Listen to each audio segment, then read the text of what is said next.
साम्राज्य भाग 29. खऱ्या मास्टरमाइंडचा पर्दाफाश. किल्ल्याच्या विशाल सभागृहात एक भयानक शांतता पसरली होती. मेणबत्त्यांचा मंद प्रकाश, काळे जगे घातलेले सदस्य आणि मध्यभागी उभा असलेला आर्यवीर. सिंहासनावर बसलेली व्यक्ती हळूहळू उभी राहिली. तिने दोन्ही हातांनी आपला मुखवटा पकडला. संपूर्ण सभागृहातील नजरा तिच्याकडे खिळल्या. क्षणभरात मुखवटा खाली पडला. आर्यवीरच्या चेहऱ्यावर धक्का स्पष्ट दिसत होता. समोर उभा होता आदित्य रणजित राजअध्यक्ष, आर्यवीरचा चुलत भाऊ, जो 10 वर्षापूर्वी परदेशात शिक्षणासाठी गेला होता आणि ज्याला संपूर्ण कुटुंबाने मृत समजलं होतं. आर्यवीरच्या तोंडून शब्दही फुटेना. आदित्य. आदित्य हसला. ते हसू थंड होतं, निर्दयी होतं. हो आर्यवीर, मीच. ब्लॅक क्राऊनचा प्रमुख. आर्यवीर अविश्वासाने त्याच्याकडे पाहत राहिला. हे अशक्य आहे. तू तर. आदित्य मध्येच म्हणाला. मेला होतो.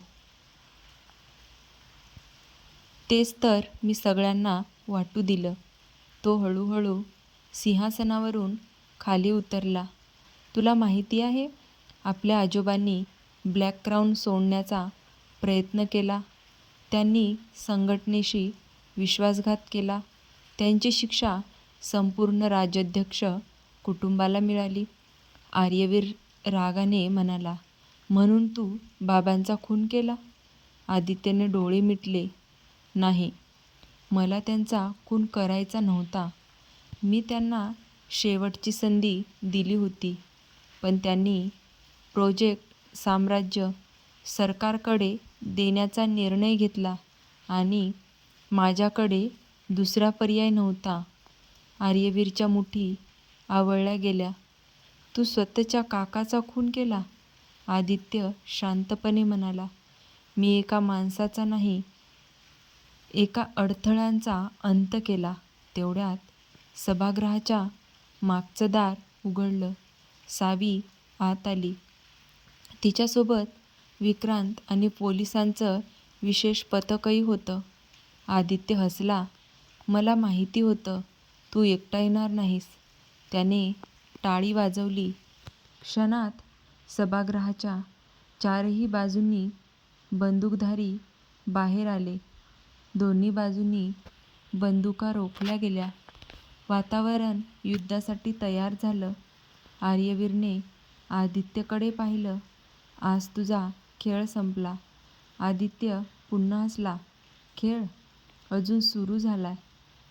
त्याने खिशातून एक छोटंसं रिमोट काढलं. या संपूर्ण किल्ल्याखाली स्फोटक लावली आहेत.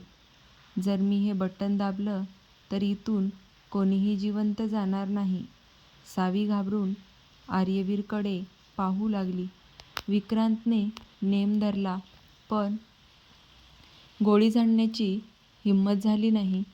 आर्यवीर हळूहळू आदित्यकडे चालत गेला. तुला वाटतं भीती दाखवून तू जिंकशील? आदित्यने रिमोट अधिक घट्ट पकडलं. एक पाऊल पुढे आलास तर सगळे मराल. आर्यवीर थांबला नाही. 1, 2, 3 पावलं तो अगदी आदित्यसमोर जाऊन उभा राहिला. दोघांच्या नजरा एकमेकांना भिडल्या. आदित्य ओरडला, थांब, पण आर्यवीरने विजेच्या वेगाने त्याच्या हातावर जोरदार वार केला. रिमोट हवेत उडाला. त्याच क्षणी धाड! गोळीचा आवाज घुमला. संपूर्ण सभागृह क्षणभर शांत झालं. गोळी कोणाला लागली होती? आर्यवीरला, आदित्यला, की तिसऱ्याच कोणाला? रक्ताचे काही थेंब संगमरवरी फरशीवर पडले आणि सावी भीतीने किंचाळली नाही. साम्राज्य भाग 30. साम्राज्याचा विजय. शेवटचा भाग नाही. सावीची किंकाळी संपूर्ण किल्ल्यात घुमली. गोळी आर्यवीरला लागली नव्हती. ती विक्रांतच्या खांद्यात लागली होती. रिमोट जमिनीवर पडताच आर्यवीरने क्षणार्धात तो उचलला. आदित्यने त्याच्यावर झेप घेतली. दोघांमध्ये जबरदस्त झटापट सुरू झाली. संपूर्ण सभागृहात गोंधळ उडाला. ब्लॅक क्राऊनचे सदस्य पळू लागले. काहींनी गोळीबार सुरू केला. पोलिसांच्या विशेष पथकानेही प्रत्युत्तर दिलं. धाड धाड धाड. किल्ला गोळीबाराच्या आवाजाने दणाणून गेला. सावी विक्रांतजवळ धावत आली. विक्रांत, डोळे उघडा. विक्रांत वेदनेतही हसला. मी ठीक आहे. आर्यवीरला मदत करा. दुसऱ्या बाजूला आर्यवीर आणि आदित्य समोरासमोर उभे होते. आदित्यच्या डोळ्यात आता राग नव्हता, तर पराभवाची भीती होती. तो पुन्हा आर्यवीरवर धावून आला. आर्यवीरने त्याचा वार चुकवला आणि एका जोरदार फटक्याने त्याला खाली पाडलं. रिमोट त्याच्या हातातून दूर फेकला गेला. आदित्य उठण्याचा प्रयत्न करत होता. तेवढ्यात पोलिसांनी त्याच्याभोवती घेरा घातला. आदित्य, रणजित राजाध्यक्ष, तुला अटक करण्यात येत आहे. आदित्य हसू लागला. हे हसू विचित्र होतं. तुम्हाला वाटतं माझ्यामुळेच ब्लॅक क्राऊन संपेल? नाही, मी फक्त एक प्रमुख होतो. पण आज माझ्यानंतर दुसरा कोणीही उभा राहणार नाही. त्याने आपल्या कोटातून एक छोटी डायरी काढली. ती आर्यवीरकडे फेकली. यात ब्लॅक क्राऊनच्या प्रत्येक सदस्याचं नाव आहे.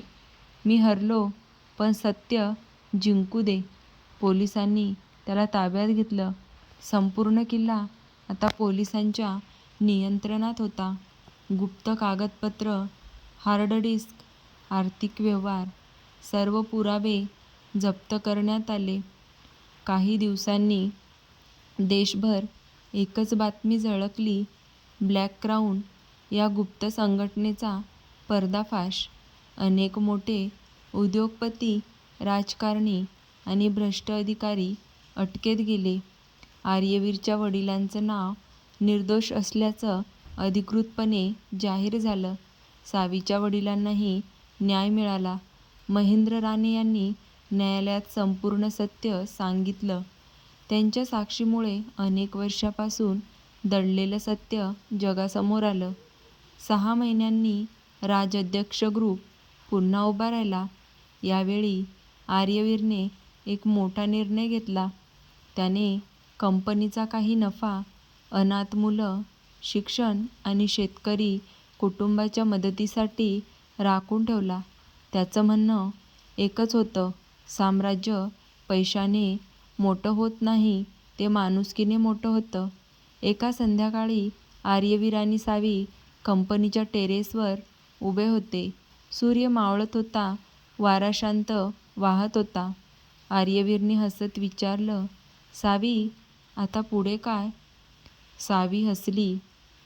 आता भीती नाही, खोटं नाही, फक्त नवीन आयुष्य. आर्यवीरने आपल्या खिशातून एक छोटी अंगठी काढली.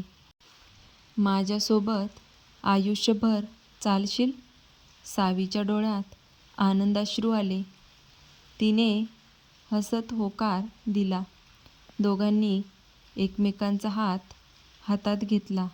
दूर आकाशात सूर्य मावळत होता. पण त्यांच्या आयुष्यात नव्या प्रकाशाची सुरुवात होत होती. सत्याला वेळ लागू शकतो, पण विजय नेहमी सत्याचाच होतो. ही कथा इथेच संपते, पण प्रत्येक शेवट एका नव्या सुरुवातीची चाहूल देऊन जातो.